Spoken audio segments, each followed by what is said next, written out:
brillant écrivain allemand Wolfgang von Goethe déclara « L'onde est le phénomène originel qui a engendré le monde ». La cymatique est l'étude du son visible. Le mot cymatique vient de la racine du mot grec cyma qui signifie onde ou vibration.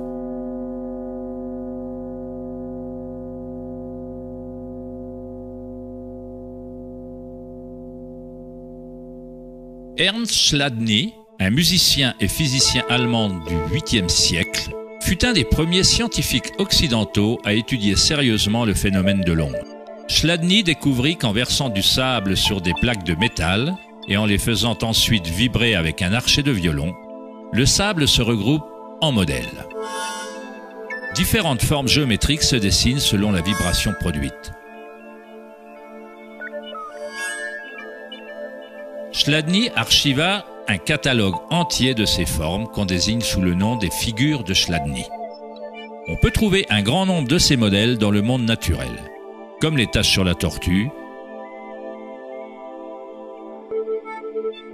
ou les modèles tachetés des léopards.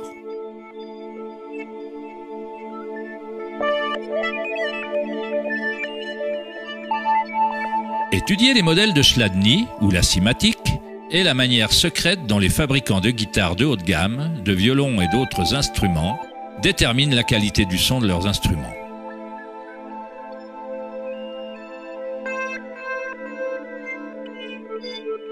Dans les années 60, Hans Jenny a développé le travail de Chladni en utilisant des fluides variés et l'amplification électronique pour créer des fréquences sonores et les a surnommées cymatiques. Si on fait passer de simples ondes sinusoïdales à travers un plat rempli d'eau, on observe des modèles dans l'eau. Différents modèles d'ondulation apparaîtront selon la fréquence de l'onde. Plus la fréquence est élevée, plus le modèle est complexe. Ces formes peuvent être répétées, elles ne sont pas le fruit du hasard. Plus on observe, plus on commence à voir la façon dont les vibrations arrangent la matière en forme complexe à partir de simples ondes répétées. La vibration de l'eau ressemble au modèle d'un tournesol.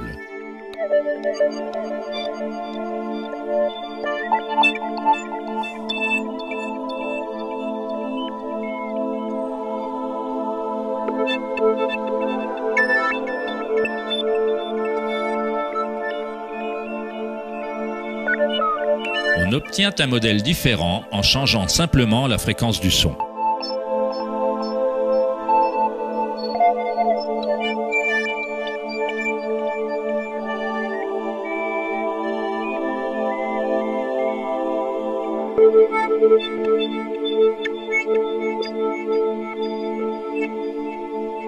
L'eau est une substance très mystérieuse. Elle est extrêmement sensible, c'est-à-dire qu'elle réceptionne et maintient la vibration.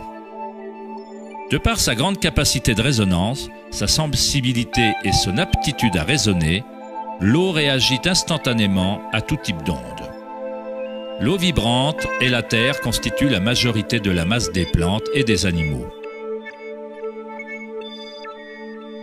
On peut facilement observer la façon dont les vibrations dans l'eau créent des modèles naturels reconnaissables, mais en y ajoutant des solides et en augmentant l'amplitude, des choses encore plus intéressantes se produisent.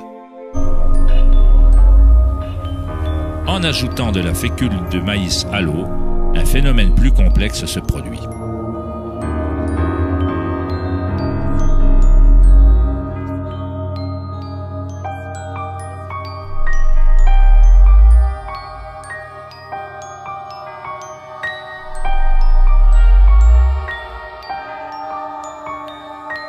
Il est possible qu'on puisse observer les principes mêmes de la vie, alors que les vibrations transforment la tache de fécule de maïs en ce qui ressemble à un organisme mouvant.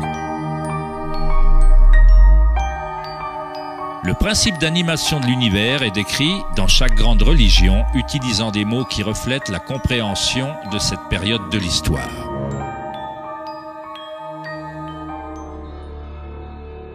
Dans la langue des Incas, le plus vaste empire de l'Amérique précolombienne, le mot se référant à l'être humain est Alpacamasca, ce qui signifie littéralement terre animée.